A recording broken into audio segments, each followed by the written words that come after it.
अस्सलाम वालेकुम नाजरीन, कैसे हैं आप सब। नाजरीन, मैं आप सबको खुशामदीद कहता हूं आपके अपने चैनल अननोन फैक्ट्स उर्दू पर। नाजरीन, आज जिस मुल्क की हम बात करने वाले हैं, इस मुल्क का नाम एक झील के ऊपर रखा गया है। ये है तो बहुत गरीब मुल्क, लेकिन यहाँ के लोगों के दिल बहुत अमीर हैं। ये एक ऐसा मुल्क है जिसके लोग मछली खाए बिना रह ही नहीं सकते, लेकिन यहाँ गर्मी इतनी सख्त पड़ती है कि आप शायद बर्दाश्त ना कर पाएं। और दुनिया में सबसे महंगी ऊँटों की ब्रीड भी इसी मुल्क में मिलती है। इस ऊँट की नस्ल को क्या कहा जाता है, ये जानने के लिए आपको ये वीडियो पूरी देखनी होगी। और ये वो वाहिद मुल्क है जहाँ 100 ज़ुबानें बोली जाती हैं और 200 अलग अलग ज़ात के लोग रहते हैं इस मुल्क में।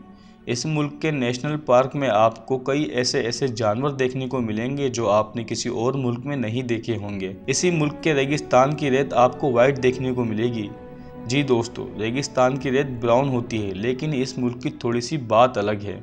नाज़रीन, आपको बता दूं, आज के इस वीडियो में हम आपको अफ्रीकन कॉन्टिनेंट के एक कंट्री चार्ट के बारे में अमेजिंग फैक्ट्स बताएंगे और इस मुल्क से जुड़ी हर एक बात हम आपके साथ करेंगे शेयर। बस आपने इस वीडियो को एंड तक लाजमी देखना है। और अगर आपने हमारा चैनल सब्सक्राइब नहीं किया तो आप सबसे पहले हमारे चैनल अननोन फैक्ट्स उर्दू को लाजमी सब्सक्राइब कर दें और साथ ही बेल आइकन पर भी क्लिक कर दें ताकि हमारी लेटेस्ट वीडियो की अपडेट आपको सबसे पहले मिल जाए। तो नाज़रीन, शुरू करते हैं आज की इस वीडियो को। दोस्तों, इस मुल्क का ऑफिशियल नाम है रिपब्लिक ऑफ चाड, जिसकी आबादी है 1,67,00,000 के आसपास। और दुनिया के सबसे ज़्यादा आबादी के मामले में चाड का नंबर 72वें नंबर पर आता है। ये एक लैंडलॉक कंट्री है, यानी इस मुल्क के बॉर्डर अतराफ के मुल्कों से ज़मीन से टच करते हैं, ना कि किसी समंदर या झील से।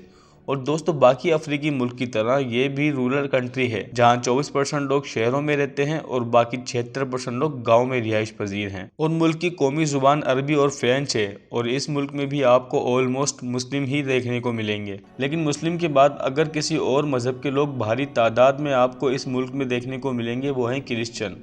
दोस्तों, आप सोच रहे होंगे कि इस मुल्क का नाम बहुत अजीब किस्म का है। चलें आपको बता दें कि इस मुल्क का नाम चैड कैसे रखा गया था। दरअसल अफ्रीका की 2 सबसे बड़ी झीलों में से एक का नाम चाड है। इसी झील के नाम के ऊपर चैड का नाम रखा गया है।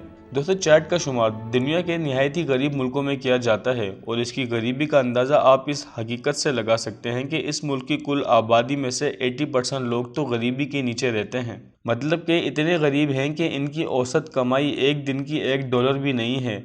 अब आप सोचें कि कैसे ये लोग अपना गुजारा करते होंगे। और हालांकि इस मुल्क का शुमार दुनिया के सबसे यंग कंट्रीज में किया जाता है, जिसकी औसतन उम्र 17 साल है। आपको चैड में हर कहीं यंग जनरेशन के लोग ही देखने को मिलेंगे। और इस मुल्क की गुर्बत की वजह आपको पता है क्या है?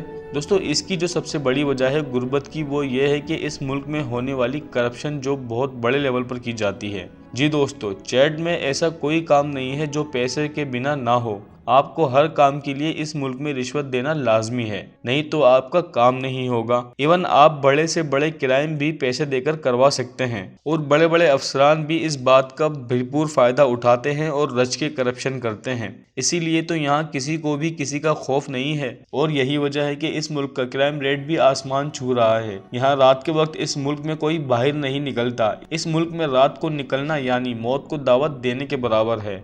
दोस्तों, चैड का दारुल-खिलाफा एंड जमीना है, जो कि चैड का सबसे बड़ा शहर भी है।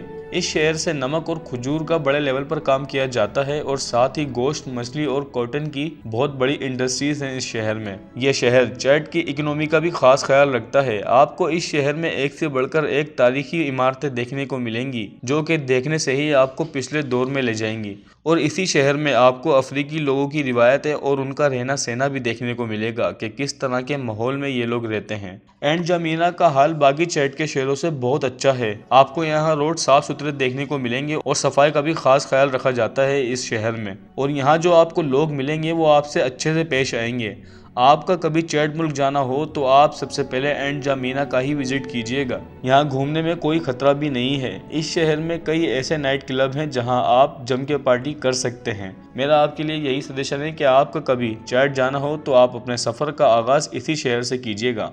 दोस्तों दुनिया में ऊँट की सबसे महंगी नस्ल भी इसी मुल्क में मिलती है, जिसे तिबेस्ती कहते हैं। तिबेस्ती नस्ल के ऊँटों की कीमत लाखों में होती है। तिबेस्ती नस्ल के ऊँट बहुत ही मेहनती और बहुत ही ज्यादा वजन संभालने की सलाहियत रखते हैं। ये काफी स्ट्रॉन्ग होते हैं, इसीलिए तो इन ऊँटों को खरीदने के लिए पूरी दुनिया से लोग आते हैं। और ऊँट से याद आया कि इस मुल्क में कैमल रेसिंग भी बहुत जोरों से होती है, जो कि बहुत खतरनाक होती है। जी फ्रेंड, इस मुल्क में मौजूद तूबू कबीले के लोग ऊँट पर बैठकर रेस करते हैं।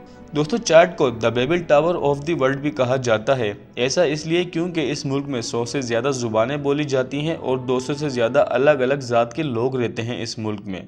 यहाँ पर हर 10 किलोमीटर पर ज़ुबान और लोगों के रहने सहने का तरीका बिल्कुल बदल जाता है। दोस्तों चैड मुल्क है तो बहुत छोटा, लेकिन इस मुल्क में तरह तरह के लोग रहते हैं। दोस्तों चैड इतना गरीब मुल्क है कि इसमें रहने वालों को बेसिक फैसिलिटी भी अवेल नहीं है। आपको ये जानकर हैरानी होगी कि मुल्क में आज के दौर में भी सिर्फ एक ही टीवी चैनल है, जिसका नाम टेली चैड है। और इससे भी ज़्यादा अफसोस की बात यह है कि चैड मुल्क में ज़्यादातर लोगों के पास टीवी ही नहीं है। और टीवी होता भी तो क्या फ़ायदा था, क्योंकि इस मुल्क में लाइट समझे कि ना होने के बराबर होती है। जी दोस्तों, चैड के 60% एरिया में बिजली की सहूलत पूरी तरह से बहाल नहीं हुई है आज तक। और इस मुल्क में भी कई लोग ऐसे हैं जो कि आपस में ही लड़ जाते हैं, इसीलिए चैड का टूरिस्ट सेक्टर काफ़ी कमज़ोर है। ऐसा नहीं है कि चैड गवर्नमेंट टूरिज्म को बढ़ाने के लिए कुछ काम नहीं कर रहा। कई बार गवर्नमेंट ने टूरिस्ट सेक्टर को स्ट्रॉन्ग करने की कोशिश की है, लेकिन मसला ये आ जाता है कि ये लोग टूरिस्ट को ही किडनैप कर लेते हैं, इसीलिए फिर इन्होंने टूरिज्म पर काम करना ही छोड़ दिया। दोस्तों फैल आरजू इस मुल्क में बसा रेगिस्तान के पास एक छोटा सा शहर है, लेकिन चैड के लिए ये शहर बहुत ही अहमियत का हामिल है। इस शहर को तारीखी शहर के तौर पर जाना जाता है। आपने अभी तक रेत की मिट्टी जो देखी होगी वो या तो ब्राउन कलर की देखी होगी या फिर लाइट गोल्डन कलर की, लेकिन यहाँ जब आप आएंगे तो आपको इस रेगिस्तान की मिट्टी पूरी तरह से सफ़ेद देखने को मिलेगी।